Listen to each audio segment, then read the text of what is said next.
बिलपत्र में लक्ष्मी जी का निवास है, इसलिए बिल्व मूल में शिव का पूजन करने से लक्ष्मी की कृपा खूब होती है। जिन लोगों को चाहिए कि घर में लक्ष्मी जी की कृपा खूब हो, व्यापार वृद्धि हो, धन वृद्धि हो, तो वो बेलपत्र के बेल वृक्ष के मूल में शंकर जी का पूजन करें।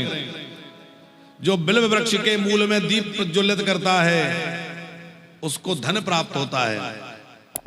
जो बिल्व वृक्ष में जल चढ़ा करके उसकी परिक्रमा करता है उसके अनेक जन्मों के पाप नष्ट हो जाते हैं, अशुभ नष्ट हो जाते हैं।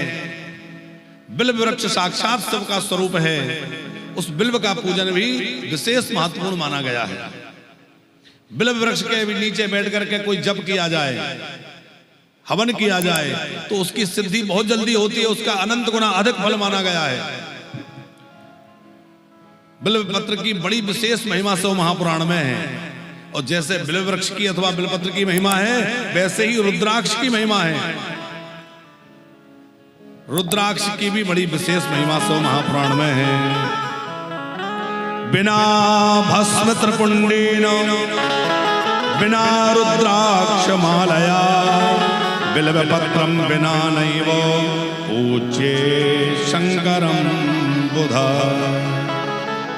भोले बाबा की पूजा करें तो बिना त्रिपुंड लगाए ना करें, बिना भस्म धारण किए हुए ना करें, बिना रुद्राक्ष माला के ना करें, और बिना बिलपत्र की पूजा पूरी नहीं होती। बिल्वपत्रम बिना नैव पूज्ये शंकरम बुधा। अब एक समस्या आएगी कि हम लोग तो ऊर्ध्व पुंड लगाते हैं, वैष्णव हैं, तो त्रिपुंड कैसे लगाएं, और बिना त्रिपुंड के पूजा पूरी नहीं होगी। किशन लाल जी, है ना प्रश्न?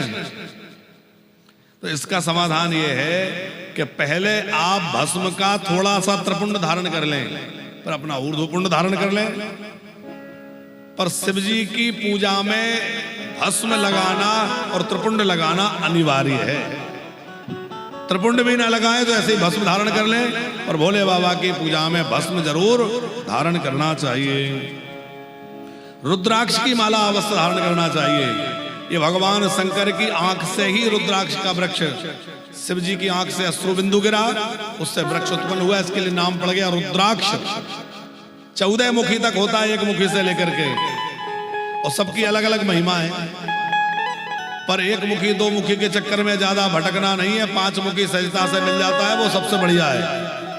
क्योंकि एक मुखी आजकल नकली खूब बिक रहा है, घिस घिसा के वो चिपका के ऐसा बना देते हैं, बिल्कुल लगेगा एक मुखी है।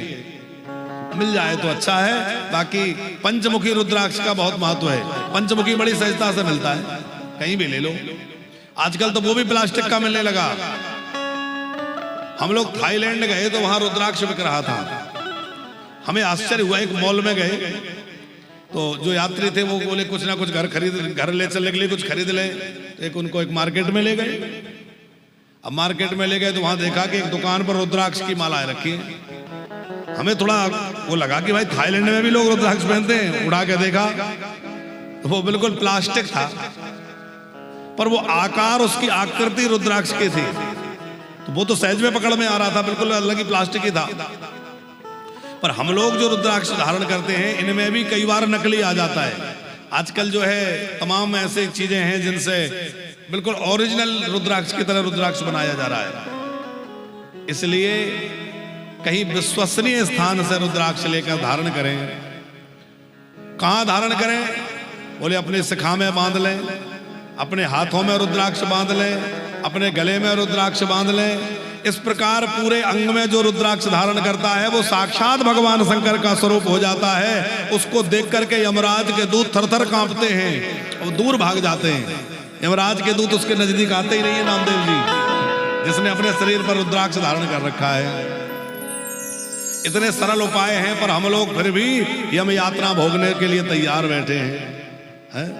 अरे बढ़िया रुद्राक्ष पहनो, तुलसी पहनो, 4 तोला की सोने की स्ट्रेन तो लटका लेंगे, लेकिन एक तुलसी का दाना पहनने में कष्ट होता है। दुनिया भर के कड़ा, चांदी का कड़ा, चांदी की चैन, सोने की चैन, ये वो दुनिया का पहन लेंगे, लेकिन तुलसी रुद्राक्ष पहनने में दिक्कत है। एक संत कह रहे थे, सोना पहनोगे तो चोर की दृष्टि रहेगी, सोना पहनोगे तो चोर की दृष्टि रहेगी, और तुलसी पहनोगे तो चित चोर की दृष्टि रहेगी। कन्हैया की दृष्टि आप पर बनी रहेगी। भैया ये मेरा है, ये मेरा है।